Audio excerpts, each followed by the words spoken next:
Because a lot of times when women get upset, men want it to end quickly, and they think the more she talks, the more upset she's going to get, and it will escalate. And the only reason it escalates is because she feels like she has to keep defending herself because you don't get it. So if you want it to end quickly, men, you just say, oh, okay, that's how you felt, and that's real for you.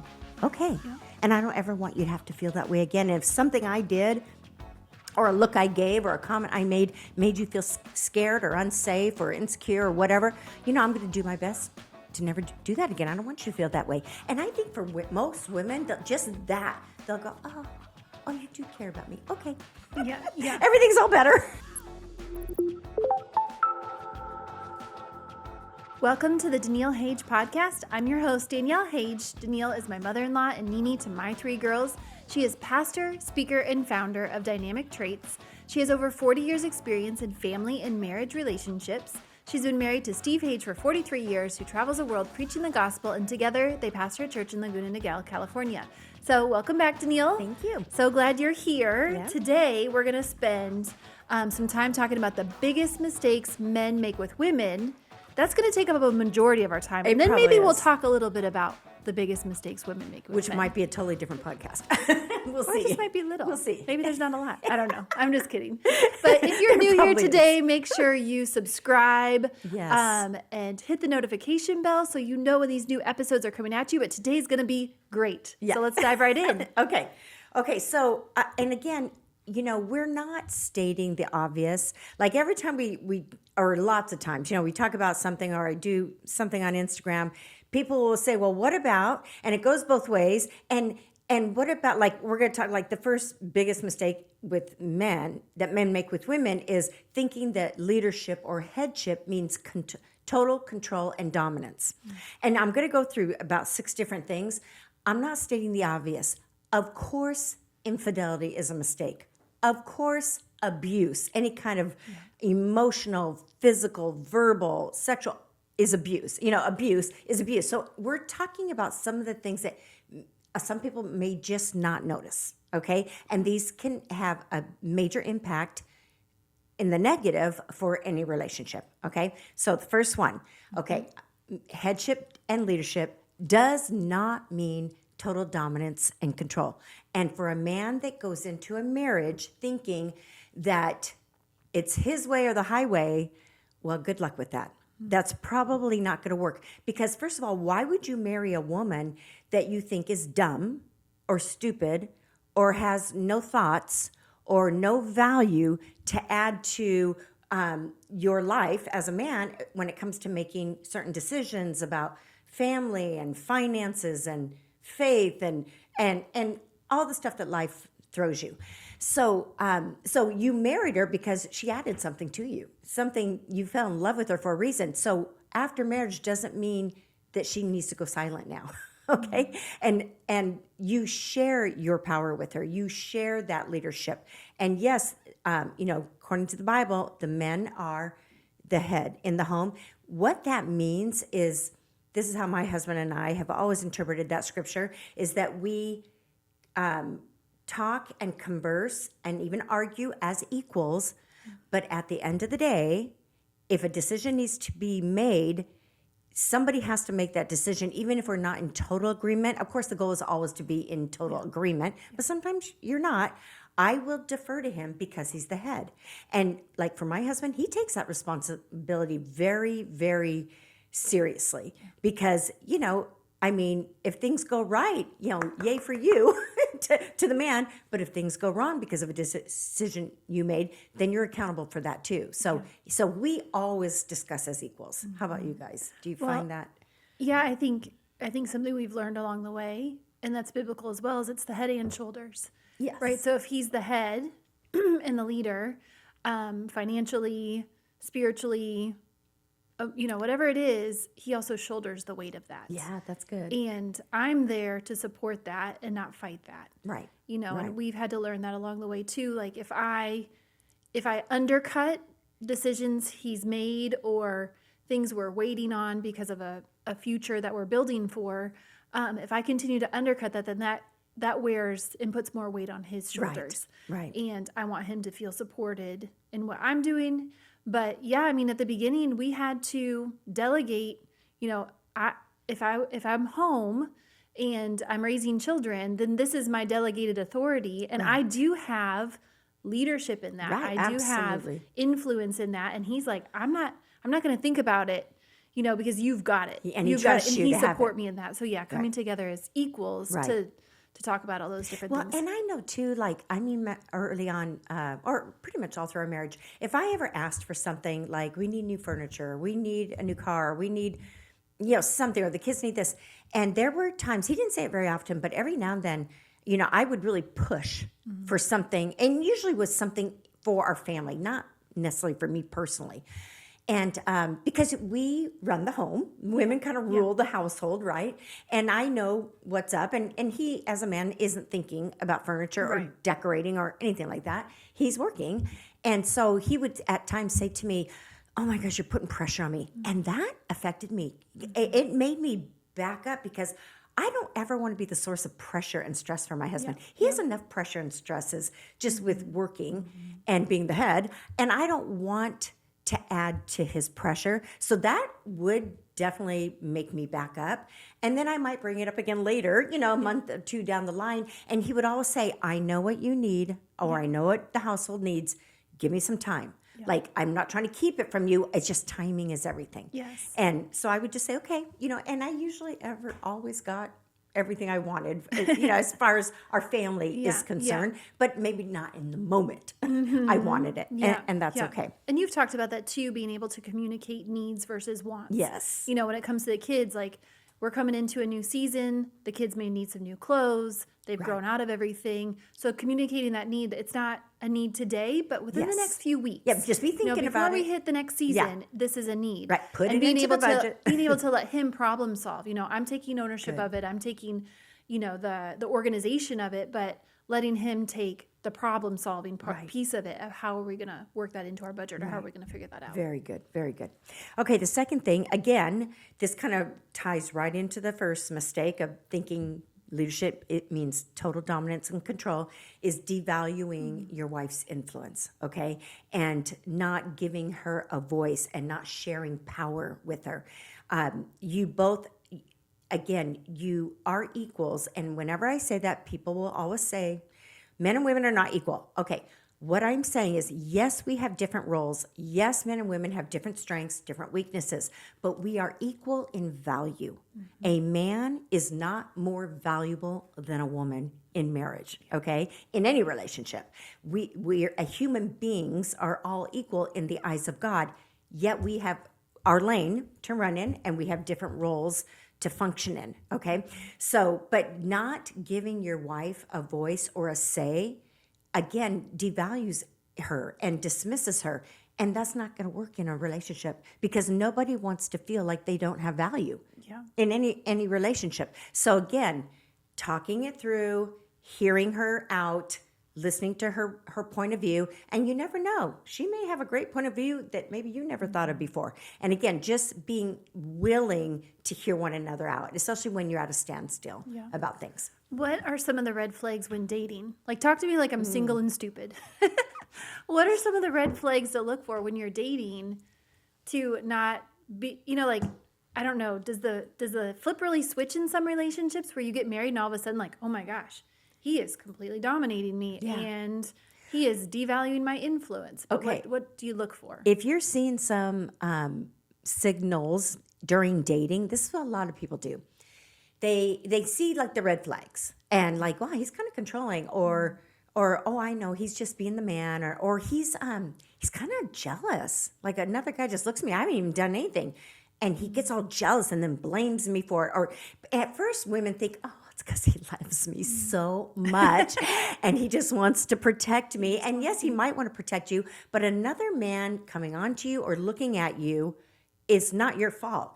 It's actually a compliment to your husband or to your boyfriend or to your date that, wow, what a compliment. Look, at other men think my date is pretty or attractive or whatever. But a very insecure man will take that as a personal jab to him, or he'll blame you and make it the woman's fault because she dressed too sexy or whatever reason. So at first women will think, oh, that's kind of cute. Oh, he just likes me so much. And then you get married And marriage does not fix what's already not working. It magnifies what already isn't working. And then people think, oh, I know, I'll just, things are not that great right now, but I know once we have children, which I'll just get pregnant. And then once we have a baby, that will fix everything and we'll feel that love that we once had. Nope.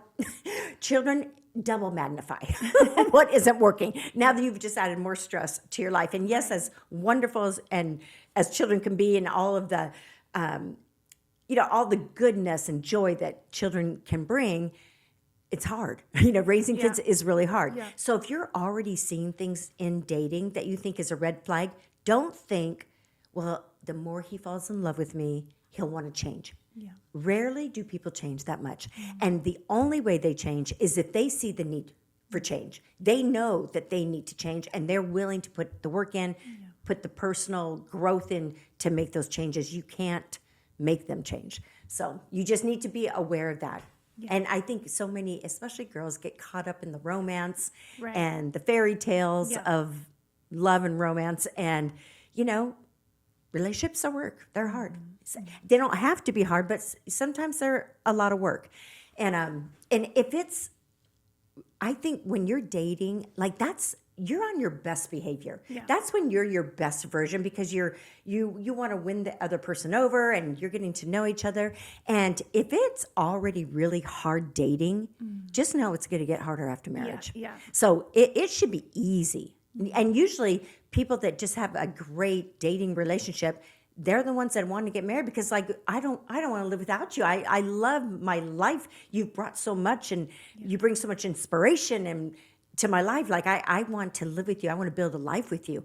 But if you're already crying all the time while you're dating, that's a bad sign. Yeah. That is a red flag. Marriage and relationships should be fun and kind and generous. It shouldn't be that much work in the beginning. Yeah. I think of the bad boy, I think they can be fun to date as well. The guys who probably, once you get married, are a little bit more controlling or are a little bit more diminishing of the woman's influence. They are the bad boys. Yeah. Fun to date. We'll take you on all the adventures. But I remember back to a couple I've dated, the emotions were up and down, high highs and low lows. And once I started dating Christian, that was the difference. It just was steady. It was a friendship. It was kind. Yeah. It was patient. And see, some people think steady and stable is boring. Right. That's what I'm saying. Dating the bad boy. Right. Who's super not going to make a good husband. Yeah. Who can be manipulative and controlling. Mm-hmm. They can have so much fun and be so attractive and be the life of the party, but that's not necessarily going to make and the guy that has all the women and you can land him and that makes you feel pretty special, but he's chosen me when he could have anybody he wants. But then you see after marriage, that bad boy-ness doesn't necessarily turn into good boy. Yeah. So we're not necessarily going to change them. Yeah, that's right. Okay, so the third biggest mistake that men make is not listening. Okay, and I think this is a biggie. And, shutting her out instead of talking it out. And a lot of times I think that men, and this really goes into the next mistake also, they kind of all overlap. But, he doesn't listen because he thinks either he doesn't think what you have to say is important or valuable, or he thinks because you have feelings and emotions and you're venting that he dismisses them because he thinks they're dumb. Mm-hmm. He thinks your feelings are dumb because he can't relate. He can't relate because men aren't as emotional. Generally speaking, men are not as emotional as women.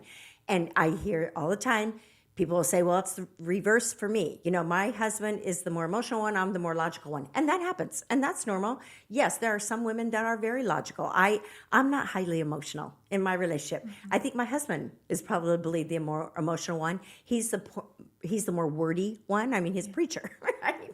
So he's very wordy. So again, but generally speaking, across the board, because of the way our bodies, our hormones, our brains are set up, men tend to be the more logical ones. So when a woman is getting emotional, or she could even just be a little bit upset, and a man will call her hysterical. My husband has called me hysterical. I don't think I've ever been hysterical. And I remember one day, and it was only because I didn't agree with him. And then he walked out the door and he said, "You're hysterical." And I started cracking up because I thought, wait, that was hysterical? I didn't raise my voice. I wasn't crying. I just said, no, I don't agree. But he couldn't convince me of what he wanted to convince me of. Right. And I remember just laughing and I thought, hysterical? You want to see hysterical? I could show you hysterical. but men will take, just a woman disagreeing or being a little bit upset as hysterical. It's like and because men want to make women happy and they're uncomfortable around women that are unhappy or upset or emotional or hysterical a lot of times. So I think men need to understand that you're not a woman and this is how women are, okay? It's not a personal jab to you. It's just listen to her feelings, even when they seem irritating, irrational, or illogical to you. For her feelings are real, and they're truth.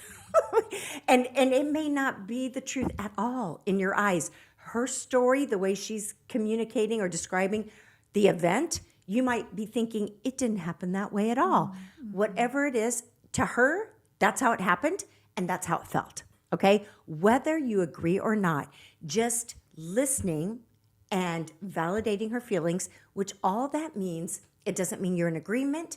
It doesn't mean you're saying I'm wrong, you're right. Validation just says, I care about how you feel. Your feelings are important to me. I don't quite understand it, but I'm not a woman. And that's okay. And it's okay to feel that way. And if I did something, if the man has done something where she feels really hurt, you can say, but I didn't hurt your feelings. If she felt hurt, she felt hurt. So you could just say, I am so sorry. It wasn't my intent, but the truth is that you still feel hurt, even though I didn't mean to hurt you. And I'm going to say that a different way next time, or here's what I really meant, and just having that conversation, just that in itself, saying, oh, okay, so she doesn't have to keep defending, because a lot of times when women get upset, men want it to end quickly, and they think the more she talks, the more upset she's going to get, and it will escalate. And the only reason it escalates is because she feels like she has to keep defending herself because you don't get it. So if you want it to end quickly, men, you just say, oh, okay, that's how you felt. And that's real for you. Yeah. Okay. Yeah. And I don't ever want you to have to feel that way again. And if something I did or a look I gave or a comment I made you feel scared or unsafe or insecure or whatever, I'm going to do my best to never do that again. I don't want you to feel that way. And I think for most women, they'll go, oh, you do care about me. Okay. Yeah. Everything's all better. Yeah. Right? Talk to us about the garbage can that men need to hold up. Oh, yes, that's really good. So I always tell men, if you need a visual, when she starts venting or she says, I need to talk to you, first of all, I always tell women, make sure you tell them, for the men, you can say, do you need an answer, a solution, or you just want me to listen? Yeah. Am I in listen mode or solution mode? And most of the time, she's going to say, I just need you to listen. It's like, I'm frustrated, I'm irritated, I'm upset. Don't leave me. Just stay close. Yeah. And most of the time, guys, because men are so action-oriented, they want to hurry up and fix it because they don't like seeing women upset. And they're natural problem solvers. They want to take action, and they feel like she's just venting, complaining, again, irrational. But most of the time, the solution is just you staying there and listening. And that's your part. And if you can do that, guys, she'll walk away going, oh my God, you are the best. Thank you so much. And you feel like, I didn't even do anything. Sometimes you don't need to do anything. You just need to be present. So if you could look at it like you're holding the bucket and she's just throwing up, she's just venting, she's getting it all out. And when you interrupt or try to fix it or tell her she shouldn't feel that way, it's like you just threw that puke right back in her face and it's suffocating. And then she's even more angry, even more upset, even more irritated because she can't breathe, right? It's like you just took the oxygen right out of her. So if you just listen, hold the bucket, when she's all done, she's going to be like, you saved me. You are my hero. That wins you the Hero's Award, okay? So just again, and I know for so many men that's hard to understand because it's so different for them. But again, we're different. We're different. So if we can understand each other, how the female anatomy and brain works and how the male anatomy and hormones and brains work, we can better understand ourselves and how we respond and react. Yeah, that's so good. Yeah, and we can bring peace. Okay, so Anything else on that? I mean, I've just learned a lot. I have a lot of tools I Yeah. feel like that have been really great over the last few years. I think Yeah. the best thing is going into a conversation, because sometimes us as women, whether we're working or not, we come home and we need to process our day. We need to talk. Maybe we Yeah. haven't had the Yeah. time with girlfriends, or we've only been around kids all day, so we've only had kid conversations. So we really do want adult conversation. Right. But when I can set Christian up to like, hey, I have this problem that we need to solve. I need your help with it. Or I just need to process. I'm just talking. I just want to talk throughout my day. Yeah. Or talk about my day. That just helps him go into what kind of mode. Yeah. Because I do feel like if I start talking and immediately he's like, oh, just do this, this, and this. I'm like, no. I already know what I have to do. Or I don't care what to do right now. I want to ruminate on this for a while. I just need to get the words out. So, And maybe setting the man up, for wins, and just say, I'm going to be fine. I just need to get this out, and I'm a little emotional, but I'll be okay. Yeah. I'll be okay. Just hear me out, and then guys, it is okay for you to give them a deadline, a time limit, because you maybe have had a hard day too, and it's okay for you just to say, I got about 10 minutes in me. Okay, so can you give it to me in 10 minutes? And that way, she knows that she needs to get to the point. Yeah. And on the other side of this, men, I always tell women, get to the point quickly, okay? Because men they don't have a lot of patience, and again, because they're so action oriented because of testosterone and so single focused, they immediately want to find the solution.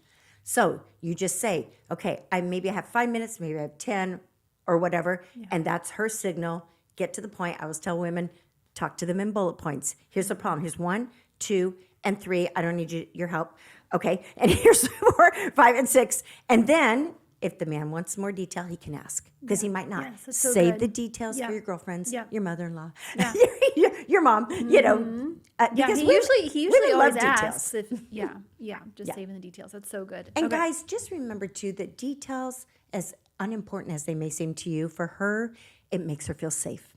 Okay, for her, communication, women connect verbally, and just being able to talk and verbalize and vent makes her feel connected. When you're there, when you're present, and you're not rolling your eyes, you're not getting on your phone scrolling, you're not turning the TV on. Or my husband, there's times when he will literally, the phone will ring, and I'll be in mid-sentence, and he will pick it up, turn around, and walk out. And that ticks me off. Yeah, so what do you do? What do you say? I always say, I go, do you see what you just did? And he'll start laughing because he doesn't even realize he did it. And I'll say, and he'll go, okay, I'm sorry. Go ahead and finish. Yeah. And half the time I'm like, I don't even remember what I was saying.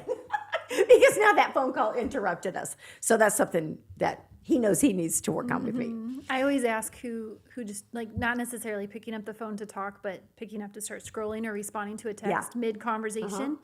So I always ask, maybe, I don't know, tell me if this is right or not, but I always ask like, oh, who just joined us? Who's at coffee with us? Or who's having a glass of wine with us? Like, yeah.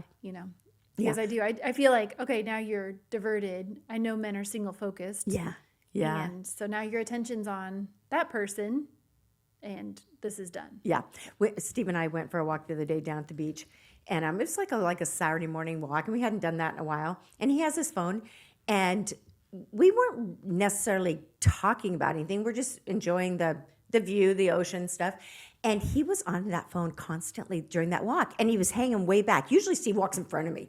And I said, this is different, but he was preoccupied with phone. And finally I said, Steve, I go, can we just have this time together? Can you put your phone away?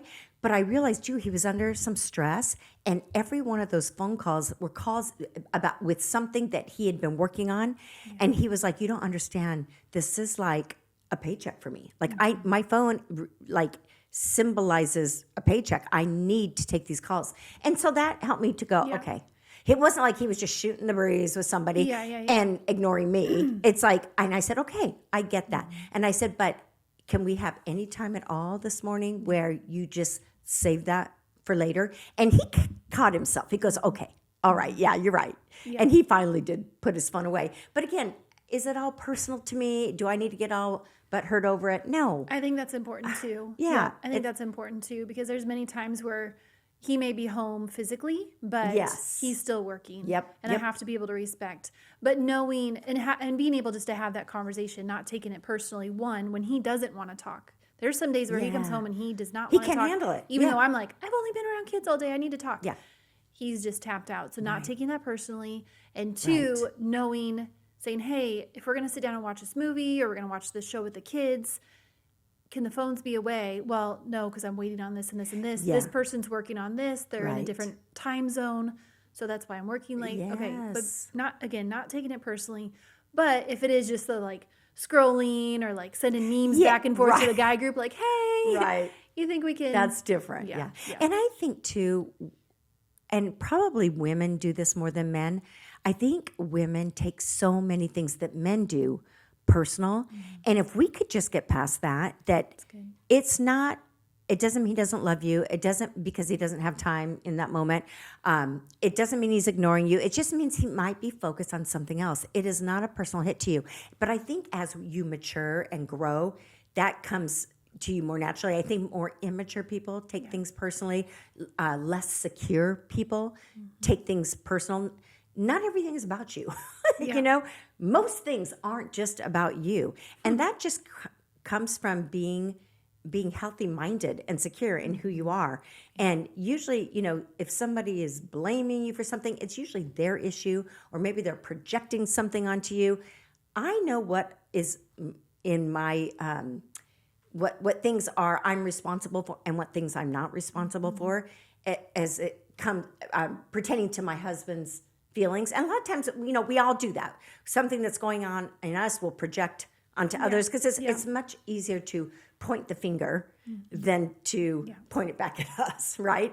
But if they don't pick it up, you know, if I don't pick it up, then they have to relook at that. They have to go back and look at that. So, you know, we can, you know, there's, you know, people get offended a lot of times easily, and there's some people that everything offends them. I mean, have you ever had anybody in your life where it's almost like anything that is said there, you'll turn it around like you were poking fun at them, or you looked at them wrong, or it's just every little thing they take as an offense. And I'm like, and usually those are the people that are so preoccupied with them. And again, it is an insecurity that they take everything as an offense. And I'm like, why would you take offense? Don't pick up the offense. People can be offensive all day long. You don't have to pick it up. Why do people say I take offense? I choose to just leave it there. I'm not going to pick up the offense. I'm going to leave it right there. Because even if it was directed to me, that wasn't about me. Because I know what I did or didn't do. That's about them. So, okay, we're getting off. So good. Okay, so another big mistake that some men make with women is thinking that they're exempt from household chores. Now, there's two schools of thought here. Okay, so if the woman is also working, okay, you both working full time, or even if she's working part time and he's working full time, you know, I get you need to divide up chores because you're both working and you have kids, and so you have a lot going on, and that's exhausting for both. If you are a stay-at-home mom, it doesn't mean that you're not working, okay? Your work looks a little different, but part of your job as a stay-at-home mom is keeping the house together, right? Because, and raising your kids, but keeping your house together also. That is part of the job description for a stay-at-home mom. But here's the thing. Stay-at-home moms never get to clock out, okay? It's 24/7, even in the middle of the night. One of those kids cries. If your husband has a full-time job, you're not making him get up with the kid. He has to go to work in the morning. You're going to be at home. You're going to get up in the middle of the night. So yes, you need to take on more of the responsibility as far as the household domestic chores, okay? But because the woman never gets to clock out, guys, you leave work and clock out. So you got to help wherever she needs help, okay? And again, you need to find an arrangement that works for both of you. And I know all different kinds of arrangements for all different kinds of couples. For one couple, they might go, oh, that's not fair. I would never do that, but it works for them. Okay? So what you both agree on, what works for you, is what it needs to be. But just because you're the man and because you're the leader and you're the head doesn't mean you don't ever have to help with household chores, basically. Okay? And then the last one is for a man investing more time and energy into your hobbies and sports than you do with your family and your marriage. Okay. So let's say you're working all week and then the weekend comes and you're going to go golf or you're going to do what is that? Football trading thing, baseball. What's that thing called? Fantasy football on the weekend or whatever those things are. And it takes all day long, and you never make your family a priority. It's like, and I get you want some downtime, some time to yourself because you've been working all week. I get that. But you know what? Your wife wants some downtime and time to herself too. And then you got to have family time. So you can't have everything that you want in the moment that you want it. Again, and I think that's just being considerate of one another. What do you need? I'm going to golf this Saturday, but I'm not going to golf every Saturday. Like I'll do it once or twice a month. And if you're in agreement, and maybe you're thinking, well, I'm going to go on a little spa day with the girlfriends. Not every weekend, but maybe a couple times a year, or a couple, once a month, or whatever it is that you need. And then you have to have that family time too, where you're together as a family, doing things, connecting with your children. So hopefully you find things to do that you all really enjoy. I know for Steve and I, we always try to make our family things, family vacations. We always took them once a year, sometimes twice a year, a summer and a winter. But we tried to do things that we all could do together and we would all enjoy. And that's hard when you have kids of all different ages, We had 2 kids and then 5 years later, another one. And we realized, oh yeah, we can't do that back right. We have an infant. Oh yeah, we can't do what we used to do. We can't because we have a smaller child now. So you need to make it work. And I think 2 caring, considerate, loving adults can find ways to make it work because lots of people find ways to make it work. Yeah. And I remember, I may have told this story, but I remember a girl called me and they had moved states because her husband was going to take a different job, a higher paying job, so that she could stay at home. They got a nice big house in this other state. And she calls me after about 6 months there. And she says, I'm not happy. I go, what? I thought this was going to be your dream life, your dream house. Yeah. You get to stay at home. She goes, I never see him. He's working all the time. I said, yeah, that's what a man at his age has to do so that you can stay home and have the big house. That's what you wanted. She goes, I go, is it that you miss him? She goes, no. I go, then what is it? She goes, well, I just need me time. I'm like, uh-huh. So he gets home like at 5, 6 in the evening? She goes, yeah. She goes, and then I want to have me time. I go, oh, so you want him to clock out of his job and clock into your job and do your job. I go, well, what about the weekend? She goes, well, he wants to go play golf. She goes, that's not okay. I need me time. What about me? And I just said, you can't have everything you want, princess. You can't have it all. Like he's working his butt off to make you happy for your family so you can have the big house and not have to work. So you can stay home with your kids. You need to show him so much appreciation for that. Give him the pats on the back and not expect him to do your job too. Mm-hmm. Again, find an arrangement where you have some me time, but it's not going to be all the time. And don't expect him to do your job too. Like, that's not fair to any man, right? But it sounded to me like spoiled little princess. Yeah. I mean, I can understand the golf thing. We had that conversation early on in our marriage because Christian was a golfer. And I think he came to the conclusion pretty much on his own. But we had just had a baby, and he had a golf club membership. And I was like, wait a second. This is 8 hours. It's a long day. It's a long day. There's even memes and reels and stuff that go around on Instagram of like the golf widow wives making fun of it. They're like, okay, now I'm going to go find a 6-hour hobby. Right. And they're like, no, but can't you take the kids with you? No, I'm getting a hobby that's by myself. Right. Away. And I can't have phones. Yeah. But I don't know. I just think, like you said, it's got to be always a considerate conversation because there probably is place for that. Yeah, but maybe later in life. But when your kids are older. Life, or maybe when kids start going to college. Into it, or you can golf. Yeah. Yes. Like when your kids are young, you need to find things that you can all do together. Yeah, that's something I appreciate about Christian. He has laid down some things as our kids were young that I know he loves to do. And actually, just this week, our middle has a birthday. So he was able to get her something that he loves to do, and now they're doing it together. And now they're going to go adventure racing together. And how beautiful. Yeah, it's just kind of come full circle, and thankful that he can, pick that back up again. But and you know what that's called? That is called selflessness. Yeah.